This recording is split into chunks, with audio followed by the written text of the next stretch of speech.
Professor Ziltrath had taught xenobiology at the Galactic Institute for 40 standard cycles, but nothing in his curriculum had prepared him for the human exchange students sitting in the third row. Marcus Chen seemed harmless enough. The young human had been polite, attentive, and surprisingly gentle despite coming from a Class 12 Deathworld, a planet so hostile that 90% of known species would perish within hours of landing. Earth's environment had forged humanity into something the galaxy found simultaneously fascinating and terrifying.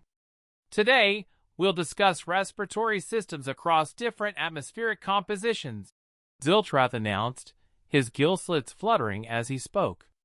The classroom held 23 students from 16 different species, all seated at tables designed to accommodate their various physiologies. Marcus shifted in his reinforced chair. The standard furniture had collapsed under his gravity-adapted bone density on the first day. He was taking notes on his datapad when it happened. The sneeze built like a storm.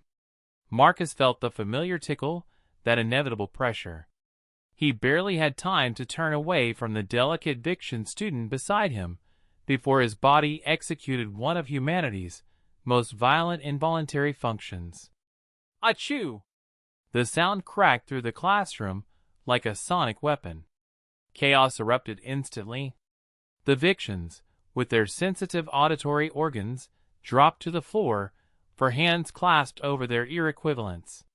Krenth, the insected from Theta Prime, deployed his defensive carapace with a sound like shattering glass.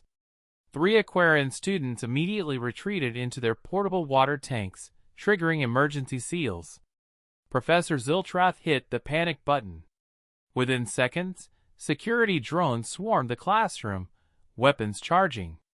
The blast doors began their emergency descent. Campus-wide alarms blared warnings about a potential Deathworlder incident. Marcus sat frozen, a tissue halfway to his nose, watching the pandemonium unfold around him. "I just sneezed," he said weakly. "Just sneezed." Krenth's translator box shrieked from behind his armored plating. "You expelled air at over 160 kilometers per hour. That's faster than most species' escape velocity. The droplet dispersal pattern," squeaked a minikin from the back, still cowering under her desk. "It created a 3-meter radius contamination zone." Marcus looked at the security chief who'd burst through the door, plasma rifle raised. "It's allergies. I think I'm reacting to the fluorescent pollen from the botany lab next door." "Allergies?" Ziltrath emerged from behind his desk, his chromatophores still flashing distress colors. "Your body's defense system activates explosive decompression protocols for minor irritants?" "Well, yeah."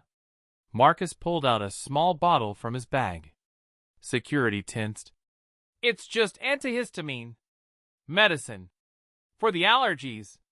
The professor's translator struggled with the concept. "Your species developed chemical countermeasures for your own immune responses? Our immune systems are kind of aggressive," Marcus admitted. "They attack everything. Pollen, dust, sometimes food, occasionally our own organs. We have a whole medical specialty just for managing friendly fire from our own bodies." The Viction student, Asha, slowly uncurled from her defensive position.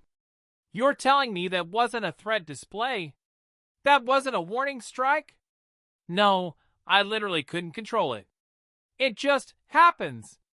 Marcus demonstrated the universal human gesture of helplessness, the shrug. Krenth's mandibles clicked in what might have been disbelief. "Deathworlders have involuntary explosive functions and consider this normal? You should see what happens when someone yawns in a quiet library," Marcus muttered. Professor Ziltrath made a note on his datapad with a trembling appendage. He'd need to completely revise his lecture on comparative physiology. More importantly, he'd need to add a new warning to the human exchange program documentation. As the security drones powered down and students cautiously returned to their seats, now positioned at a safer distance from the human, Marcus tried to focus on his notes. He felt another tickle building in his sinuses and made a mental note to take his allergy medication before tomorrow's class. The galaxy, he reflected, really wasn't ready for hay fever season.